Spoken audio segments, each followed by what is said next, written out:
place so forgotten by time, where the nights whisper secrets that no one dares to speak aloud?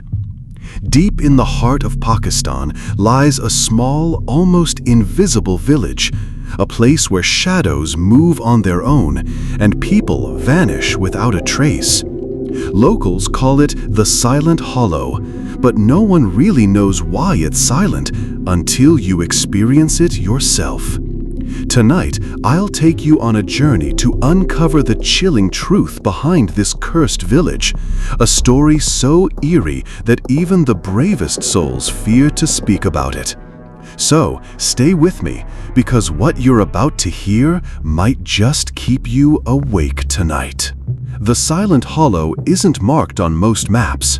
Tucked between rugged hills and thick forests, it looks like any other small village at first glance.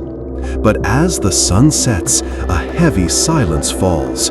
Not the peaceful kind, but a suffocating, unnatural quiet. No birds sing, no dogs bark.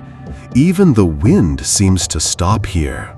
The villagers are few, and their faces carry a strange mix of fear and resignation. No outsiders come here without a warning, and those who do, well, they rarely leave the same. Our story centers around Ayan, a young journalist from Karachi, curious and fearless. He had heard rumors about the Silent Hollow during his research on Pakistan's haunted places and decided to investigate for his next documentary. When he arrived, the villagers were distant, their eyes avoiding his questions. But Ayan was determined.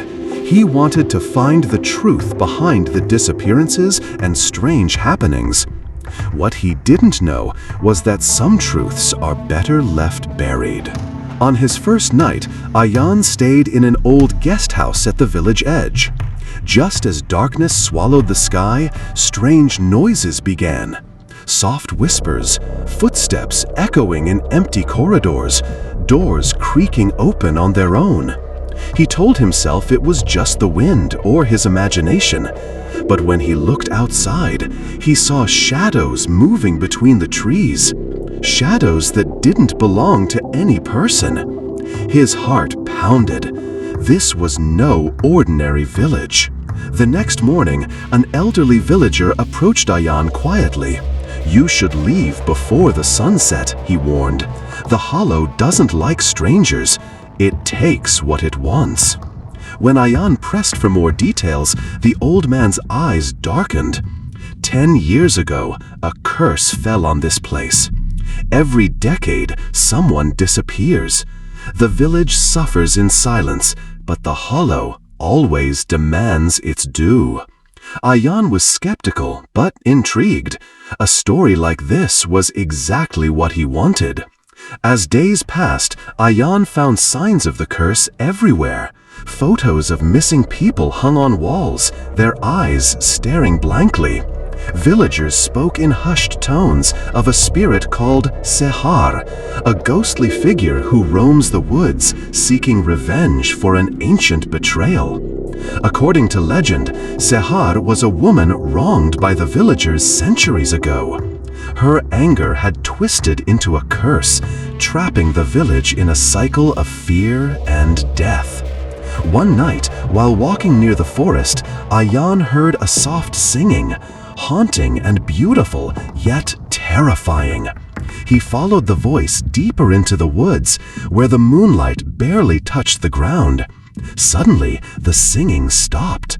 Silence returned, thick and heavy. And then, from the shadows, a pale figure emerged. Sehar.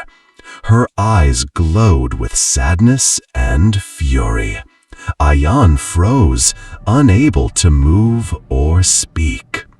The spirit whispered, "Leave or be part of the hollow forever."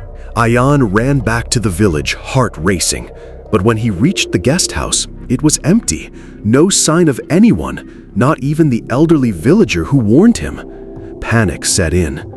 The next morning, the villagers gathered in silence. One of them spoke softly. "You don't belong here. The hollow takes what it wants, and now it has chosen you. Ion realized he was no longer just a visitor. He was part of the curse's deadly game. Desperate to escape, Ion searched for answers. He found an old diary hidden in the guest house, written by someone who had survived the curse years ago. The diary spoke of a ritual to appease Sehar, but it required great courage and sacrifice. With no other choice, Ion prepared to face the spirit and end the curse once and for all. On the final night, under a blood-red moon, Ion stood at the edge of the forest. He called out to Sehar, offering peace and asking for forgiveness. The wind howled, and the forest seemed to close in around him. Sehar appeared again, this time less angry, more sorrowful. She accepted his plea, but warned, "The curse may end with me, but the hollow's silence will never be broken." As the first light of dawn broke, a strange calm settled over the village. The next day, Ion left the silent hollow, but the story didn't end there. Villagers whispered that the curse was lifted, but some say on quiet nights you can still hear Sehar's voice carried by the wind, a reminder that some shadows never truly disappear. And Ion? He returned to Karachi changed, haunted by memories and a chilling promise that the hollow is always watching. So, if you ever hear whispers in the night or feel eyes watching you from the darkness, remember the silent hollow, a place where silence speaks louder than screams. Thank you for joining me on this journey into the unknown. Don't forget to like, share, and subscribe for more unique stories that dive deep into the mysteries hiding around us. Stay curious, stay cautious, and as always, stay unique.